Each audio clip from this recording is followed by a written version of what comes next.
Hello, everybody. Welcome back to our weekly Penguins chat. Andrew Destin coming to you here with Matt Vensel, who's on the road with the team. We're recording this Monday morning ahead of the Penguins game against the Arizona Coyotes in Tempe at that glorious Mullet Arena that you got to spend some time at yesterday as well as again tonight. But before we get into any of that, I want to remind you, as always, that this podcast is brought to you by Pella Windows and Doors of Pittsburgh.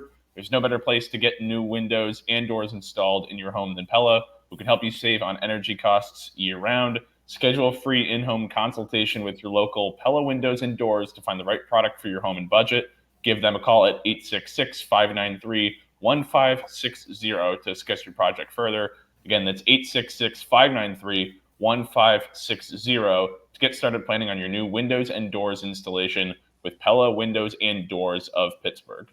Well, Matt, there's a lot to get into here. I know we're going to touch on first about the game on Saturday against the Vegas Golden Knights, which drew shades of the 2022-23 campaign. But just want to ask you off the top of the top here, thoughts on Mullet Arena, getting to check that place out yesterday? Well, I'm curious to see what it's like for an NHL game, but it's a pretty sweet college venue. Nice little rink there. Pens had a brief practice, only like a half hour. At this point in the season, they were not practicing for too long. So, yeah, I'm curious to see the game and just how the fans are going to be there. I mean, what's it see? Like 5,000, 6,000, somewhere in there. So, yeah, definitely not a sustainable home for the Coyotes, but, could be fun for us. Yeah, it's an interesting setup there with the press. You're sitting on like bar stool seating, I think it was last year, where you're like kind of ingrained right there with the, just the normal fans. So it's an experience. You won't forget it. I'll say that much. Great. Why didn't I give you this trip? Oh, Vegas. That's why I got to spend 3 days in Vegas. Well, you got to spend the 3 days in Vegas. Penguins did too. Had an off day even in there. I know you're up to a lot of fun. You could argue that 2 off days, but yeah. Well, let's get into that then. Talk me through the Vegas trip, and I guess that whatever that was on Saturday night, I believe it was, with the Pens basically saying, hey, we're going to show you we can play last year's game, get a lead the first 2 periods and blow it in the third, right? Yeah, I mean, they actually played a pretty good first 2 periods against a Vegas team that was missing some key players, but, obviously they're still a good team, a lot of confidence. And then they just completely fell apart in the third period. I like how Ryan Graves described it because, I mean, we tend to just kind of break down the goals.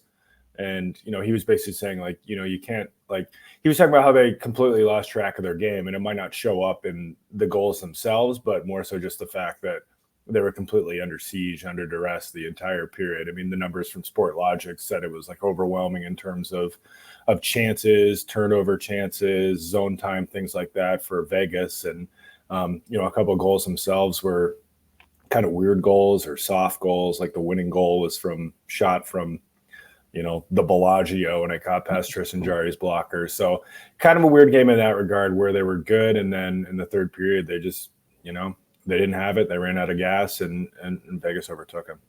You mean to tell me there was a game-winning goal over Tristan Jarry's blocker? That sounds like it's becoming a problem, huh? I mean, it wasn't as bad. Well, I don't know.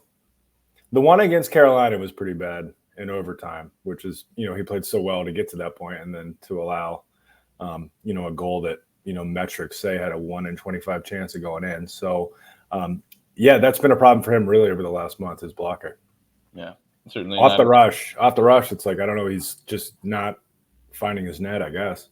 Right. It's such an interesting thing. It's like, just to dovetail on that convo briefly, like there, you mentioned the Carolina game. A lot of these moments, I feel like they're in overtime, which, that heightens the importance of off the rush, just given the nature of it. But that's just something that, for lack of better phrasing, I guess just Tristan really hasn't looked comfortable in any scenario off the rush, really, at least from my standpoint. Has that kind of been your observation too? I mean, he's good in some regards. Like, we have the numbers from Sport Logic, at least as of a couple of weeks ago. I mean, he wasn't as good as Alex Nedeljkovic, who was one of the league's best goalies against the rush this year. But Tristan is still pretty good on 2-on-1s, which is something I wrote about last year. He's one of the league's better goalies at that. And the breakaways, he had not been beaten very often, but it was an alarming amount of shots that just missed the net. So it's hard to kind of divvy up whether he deserves credit for those and whatnot. But yeah, it's never going to look pretty with him. I mean, he's not the most natural mover. So I think that's part of it as well. It's like, Tristan just flat out doesn't ever really look truly comfortable. It's just kind of the way his play style. He's just not the most graceful goalie. Yeah, certainly something that's been, an observation, no question about it. But that's certainly one topic. But as you can see below me, there's another one that I know you and I both want to get into here, just given the nature of the way the Penguins' schedule has kind of shaken up here, with playing 2 games here on this road trip, but a lot of downtime. On one of those downtime days, I believe that was on Wednesday, when Kyle Dubas does his bi-monthly or bi-weekly, however you want to phrase it, a show with our good pal Josh Getzoff. Talked a little bit about Jake Guentzel. I know you wrote about that. That's something that we're going to talk a little bit about here. Just the comments that Kyle Dubas had, pretty defining stuff, saying how I guess no teams have really contacted the Penguins in regards to Guentzel, as seems to be the case, at least from what Dubas is saying. Or at least he hasn't engaged people if they have called. I don't know. I mean, it makes sense. I mean, they did so many win now moves this summer to try to get back to the playoffs and go on a run. I mean, they traded a first and a second for Erik Karlsson and took on his contract, which could be difficult to move going forward. The Ryan Graves and Tristan Jarry signings, trading a 3rd round pick for Riley Smith. So, I mean, this team is I wouldn't say all in on winning now, but they've certainly put a lot of chips into the pot, to use a Vegas analogy. I did that too. It didn't go as well for me. Yeah, so I mean, obviously the Penguins are going to see this through, go as long as they can, to see if this team can come together and be what they thought it might be before the season. So, yeah, it makes no sense for them to engage, in trade talks until they absolutely have to. So the thing that Dubas said, I think, was most newsworthy, was just that, they could talk during the All-Star break. Like, he plans at some point to have a conversation with Ben Hankinson's, Guentzel's agent, to talk about the parameters of a deal. And yeah, so there's a lot at stake for the Penguins. If the players want Jake to stick around, they should keep winning games so that they're still in the hunt. And I do think they will be. I think this could end up becoming a moot conversation. I don't see the Penguins, dropping out of striking distance of a playoff spot over the next month. And it would be pretty surprising at that point, if the Penguins were in it, if they were to just sell off Jake Guentzel.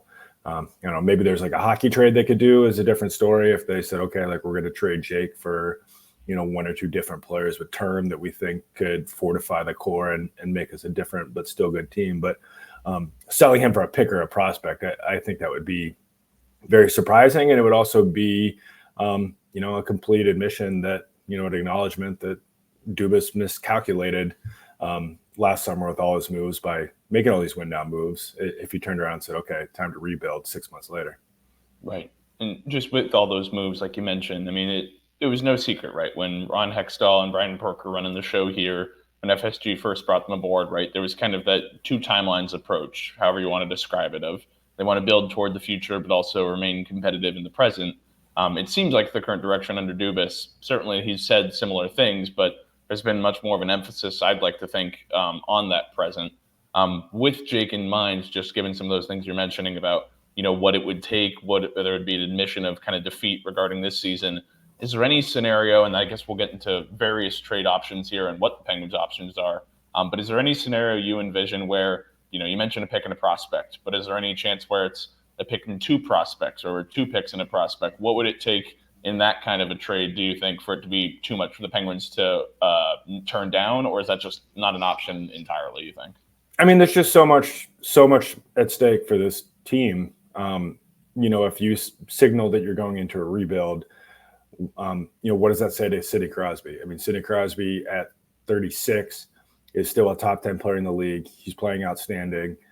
He's a competitive guy. I mean, he understands the business of the game, but he wants to win another cup. And how does trading Jake Guentzel away for picks or prospects or whatever it is, even if it's 10 first-round picks, how does that help Sidney Crosby win the cup? And Sid's going to be eligible to sign an extension this summer. Obviously the Penguins and Fenway Sports Group want him to come back. So, yeah, I mean, if they basically say, okay, like, we're trading, we're pulling the plug on the season and we're retooling, that's potentially set off a lot of dominoes. And I just don't know that the Penguins and especially ownership, who has, all the financial skin in the game, is going to want to just say goodbye to Sidney Crosby and pivot into a rebuild. So there's so much at stake beyond just like, oh yeah, it makes sense for them to get some younger prospects and players. I mean, the next, what they decide to do with Jake Guentzel is going to impact the next 3 to 5 years of Penguins hockey. And, I do think Kyle Dubas, like we were talking earlier about all he's already invested in this team. I mean, I do think he has the guts and potentially like the foresight if he sees that it's not going to happen to pivot and make a U-turn. And he's so early in his tenure that, he kind of has the latitude to kind of do that without getting, ripped by too much, the media and fans too much if he were to suddenly say, okay, wait, whoopsie, I made some mistakes. But there's just that human element in play as well. So there's a lot to consider beyond just like, hey, how many picks or prospects would it take? It's more so like, what's next, deciding what happens with Jake Guentzel, because they do decide to trade him for futures. I've never thought that Sidney Crosby would leave the Penguins, and this is just me kind of reading the situation. Not that I have inside knowledge of what Sid is thinking or would do, but I've never once considered that Sid would actually leave the Penguins. But if they went into a rebuild right now with him playing as well as he is, and the fact that he probably wants to play for another 5 years, I really would start to wonder if we could see him finish his career elsewhere. Right. It's certainly a worthwhile talking point, just as you mentioned, how well he's played here in the age 36 season, just the nature of his contract status, as well as the guys around him, right? I mean, Kenny Malkin talking a little bit in Arizona about his level of play, how he's kind of been an up and down player. It's not like this roster in general is getting younger, right? So I think that's certainly a worthwhile point to make with regards to the Guentzel conversations. So to me, I view it as, I'm kind of in the same camp as you. I'd be really surprised if they traded him. But you mentioned kind of the hockey trade idea of if you could trade him off and get players who help in the immediate future. Just go on that line. What would be something that makes sense to you? And I guess that's maybe more of just a larger topic of, hey, what are some parts that the Penguins need on this roster right now? Because obviously it's a little bit flawed, right? This is a team that's not leading the Eastern Conference, far from it.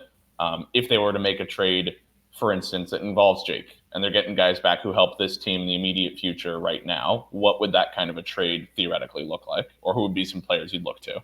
Well, you'd have to get another, a winger back who could play with Sidney Crosby or play in the top six plus something else. So I don't know exactly what that would look like. I think we're going to address some of their other, kind of short-term needs, but yeah, I mean, the thought is just at minimum getting another guy to plug in for Jake. If you don't think you can re-sign him or you don't want to re-sign him, somebody who could try to replace what he brings to the table. I mean, I don't know. It's hard to think that they could get a player who could have more impact over the next, 2-3 years than Jake. I mean, we did have the James Neal for Patrick Hornquist trade a few years back, which people probably, I think a lot of people thought that the Penguins lost that trade initially because they didn't know what Hornquist would bring to the table. And it turns out to be a masterstroke by Jim Rutherford. So maybe, but I just think it's going to be hard for them to get a player who brings more value over the next 2 or 3 years than Jake Guentzel. And I don't know. I mean, I think an important thing we should talk about too is like the financial component. I know a lot of people are saying like, okay, like, because William Nylander in Toronto got $11 million a year, that's like what Jake wants or he's going to get on the market. I don't get the sense, at least from what I can tell, that money is going to be the biggest thing for Jake Guentzel. Like, I don't think he's like, okay, I need to be shown respect. I need to, get 8 figures on this salary. I just don't think that's the way he's wired. He wants to stay in Pittsburgh. He loves playing for the Penguins. I think he also would look at like the concessions that Sidney Crosby has made financially. Look at what Malkin and Letang took in terms of their AAV. So I do think he will look at that. And I don't know what the right number is. This is just me kind of guessing, but I don't know. It could be 6 years times $8 million, and you're haggling over the no trade protection or no movement protection in the second half of the year. I just don't see this as something where Jake's like looking to break the bank. So, we'll see what happens when Kyle and Ben Hankinson actually do talk to see if there's middle ground that they can bridge. But, I don't expect Jake to be asking for something unreasonable from the Penguins. I think he wants to stay and would probably be willing to make some concessions, just like so many of his longtime teammates have. And those figures that you mentioned, certainly at this point in his career, just given the extension that he did sign in the first place, which was such a team-friendly deal, I know that's led some people to say, oh, well, this will be one that maybe the Penguins or another team would overpay for, but kind of see it the same way as you, that I don't really have that expectation. That's not something I look at. I guess kind of asking you, just given your experience on this beat and with interacting with this team and Jake, what would be your expectation in terms of, let's say the Penguins are going to go down the road of extending Jake? Is that something that we anticipate would happen during the season, like a William Nylander, where it happens? Maybe this transpires right after the trade deadline or sometime beforehand, or do you think this is something that they're going to let play out, readdress over the summertime, and take their chances with Ben Hankinson and with Jake just come summertime and hope that this is something they can figure out at that point? Yeah, I don't have an answer to that. I mean, they haven't really engaged in serious talks recently, so it's hard to know where things would go once they did talk. But, I think it's possible that they could get something done now. Like if they sit down here in 2 weeks at the All-Star break and, they realize that they're not that far off, maybe they hammer something out. I do think there's some urgency to get it done by the deadline. And that's sort of maybe what Ben Hankinson was alluding to. And a couple of weeks ago when he made those comments on Sirius XM, they kind of got this whole had this whole thing kind of explode and become a national thing where Jake's on trade bait boards and stuff like that. So there is urgency with the deadline, but I also think, I don't know. I mean, some people have said, and I understand the thought process, like you can't, let Jake walk for nothing. And if they don't have a deal done, they have to trade him regardless. I don't necessarily think that that's the way the Penguins will act. I mean, if they're, in playoff position and they're going for it and they don't get a deal done with Jake, but they feel, pretty good about the kind of discussions they had, I could see them doing it after the season. Kyle said as much and just say, okay, like we feel confident in what we know about what the player wants, that, we think we could potentially get there. So I don't think it's like a drop dead serious or a drop dead scenario where they're just like, okay, once the deadline comes, either he signs on the dotted line or he's gone. I just don't think that's how they're going to go about this. Lots of discussions here on Jake Guentzel with the trade talk. There's a lot of other guys that we want to get into, though, I know. But there's not too many guys that are on expiring contracts the way that Jake is. Certainly a couple other players that come to mind, though. We've talked about them before on this podcast, one more so than the other, in Alex Nedeljkovic, just given the contract he's on and the performances he's turned in. We can open up this conversation to other players who have longer term on their deals, but who are some other players that come to mind maybe that Penguins fans should have their attention on when it comes to these trade talks as we get closer to the March 8th deadline, of guys who could be leaving Pittsburgh or at least could be involved in those kinds of conversations? Yeah, I mean, this is all assuming that they fall out of striking distance. Right. I don't think they're going to sell regardless. I think the one to watch, or maybe the one that was the one to watch, was Nedeljkovic. I mean, he's faded recently. Still a small sample. Wouldn't be surprised if he played tonight in Arizona. But yeah, I mean, he's a guy that if he, kind of gets back to where he was a few weeks ago with his play, could potentially get the Penguins a little something as a rental, just from goalie needy teams. Beyond that, I mean, Riley Smith. I mean, I think if they fall out of it, and Riley Smith is healthy, they might look to just kind of wave a white flag on that and look ahead to the future. Other names are Raquel or Rust. They all have some form of no move protection. And though you wonder if they fall completely out of it, and they are looking to turn the page, could they turn around and shop 65? So again, I think it's going to be a moot point. I think the Penguins are going to hang around here. Even though they blew it in Vegas, they're the third game this season in which they led by multiple goals in the third period and they lost. They still are. Before that, they were 10-3-3 in their previous 16. I think they're going to stick around in the playoff hunt over the next month, and it's going to be a question of whether it's worth buying. And I don't know if we're going to get there either. So, so there's so many things at play. I mean, that's why it's going to be an interesting next few weeks, because the Penguins could go in a few different directions here. And, right now they don't know which way it's going to go. I mean, the team and what they do on the ice and what happens ahead of them in the standings is going to determine which path they take at the trade deadline in March. So you mentioned those guys certainly, and that's in the scenario of if the Penguins go south. So let's say, for the sake of the argument, things are going well, they remain in this playoff hunt, or at the very least, they stay status quo, right, where you're kind of middling, hovering around that 8-9 spot in the Eastern Conference. What are the Penguins' biggest needs? What are some things, if they're looking to retool or add to the roster without having to sacrifice guys, and if that's giving up picks or whatever it may be, offloading a contract like a Jeff Carter in addition to a pick, theoretically? Jeff Carter's not going anywhere. I mean, he's got full no movement clause, and he doesn't want to go. And I don't know. He's actually playing all right. So I mean, I'm sure he. It'd be one thing. I mean, we talked a couple of months ago when he was a healthy scratch. Like if his play declined to the point where he just was like, "Man, I don't want to go out like this." But he's playing all right, and he's got the full no move. So, I mean, and that's the thing too. Like. So in terms of their biggest needs, we'll start there. It's the usual with this team. They need depth defensemen. I think you could advocate for them getting a lefty or a righty or both, and also a scorer in the bottom six. I mean, the bottom six has played actually pretty well recently. They don't score a lot of goals, but they don't give up a lot of goals. Lars Eller has been quietly their best third line center that they've had maybe since I've covered the team, and this is my 6th year. Drew O'Connor was playing really well as a third liner. Now he's been elevated because of the Riley Smith injury. Achari has been as advertised, but they could use a scorer. I don't think that's like Jesse Puljujärvi. I mean, I think, we'll get to the point eventually where he's signed and up in Pittsburgh, but, I don't think that's a guy who has like a 20 goal season pace type player. So that's what they could always want. And the third pair, the shuffling of Ryan Shea and Ludwig and P.O. Joseph and in and out of the lineup tells you how they feel about how those guys are playing. And obviously, you can do better than Chad Ruhwedel. He's, a steady 6'7" defenseman. But I think the bigger question is, like, realistically, what can they do?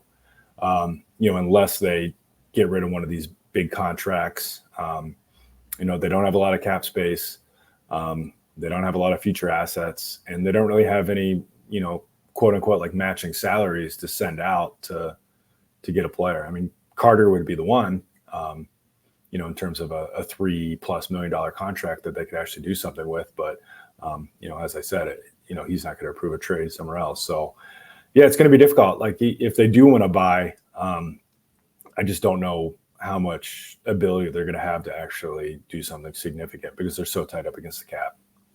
Given all that, what you're mentioning with being so tight up against the cap, and I kind of want to hone in on that defenseman talk, just what you're mentioning there, as well as the nature of the team, right? The hope going into the year was that Ryan Graves would be a guy who could really cement himself as a top 4 defenseman. And that very well may be the case. And what they rely on here is they continue him playing those kinds of minutes, relying on him to play those kinds of minutes. So I guess I bring all that up to say, would the expectation be more likely that going into the trade deadline, if they were to add to the defense core, would it be a move like last year where you get a Dmitry Kulikov and you're giving up a marginal asset for a 6th defenseman, a 7th defenseman, 5th defenseman, whatever it is? Is that more likely, and obviously easier, but is that more likely than, say, the Penguins go, hey, we're going to get a top 4 defenseman before the deadline?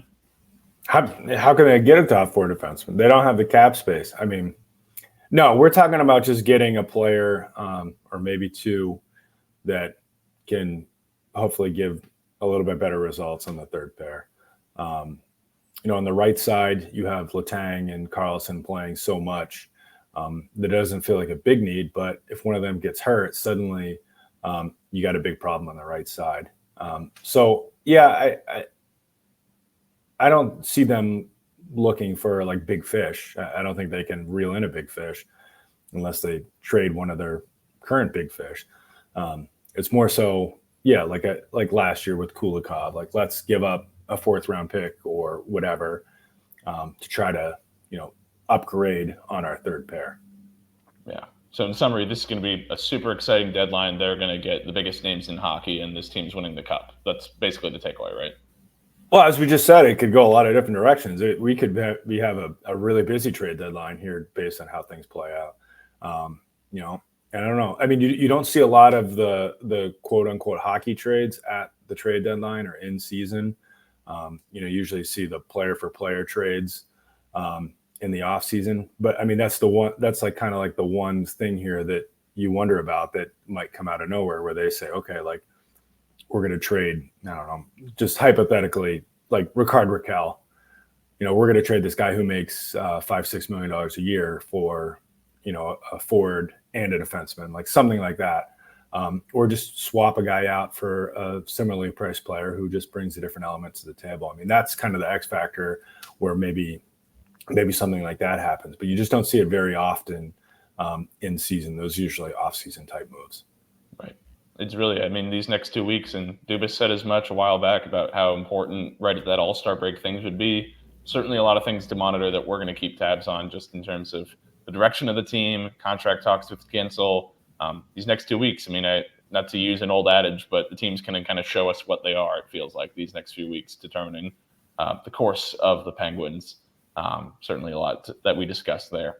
Yeah, I mean, if this is where they're at, they're just still hovering around the final playoff spot. Like they could just do nothing or make like one or two little minor tweaks. Like, I mean, yeah, I mean they have to be worth further investment, and I don't know that this team, you know, in terms of trade acquisitions, I don't know if this team has showed enough.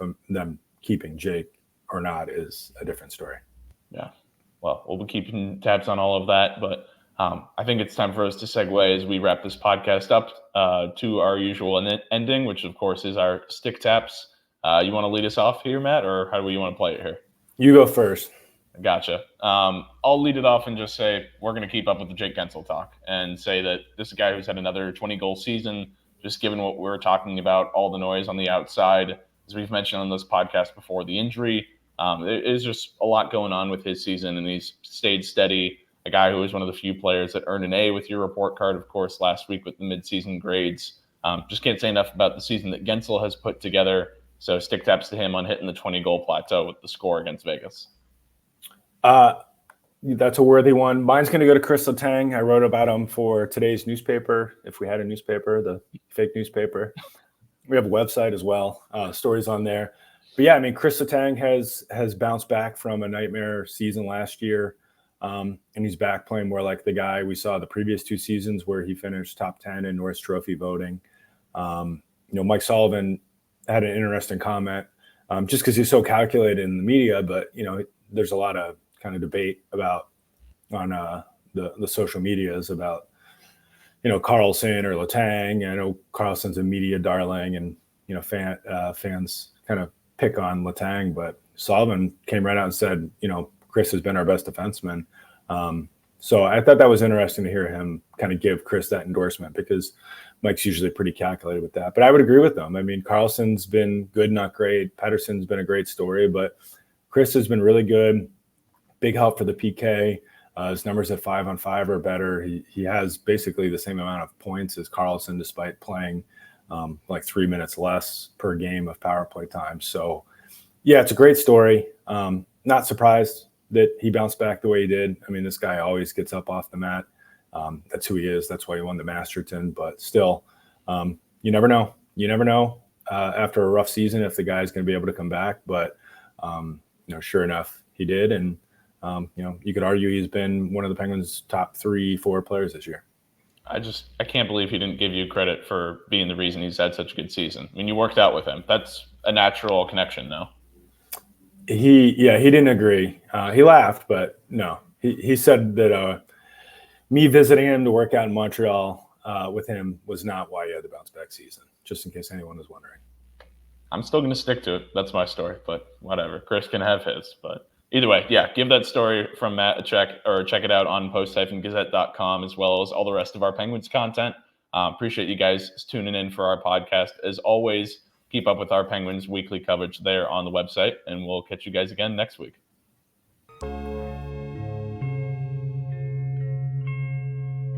Thank you for checking out this content from Post-Gazette Sports. If you watch this video on YouTube, please like the video and subscribe to our channel.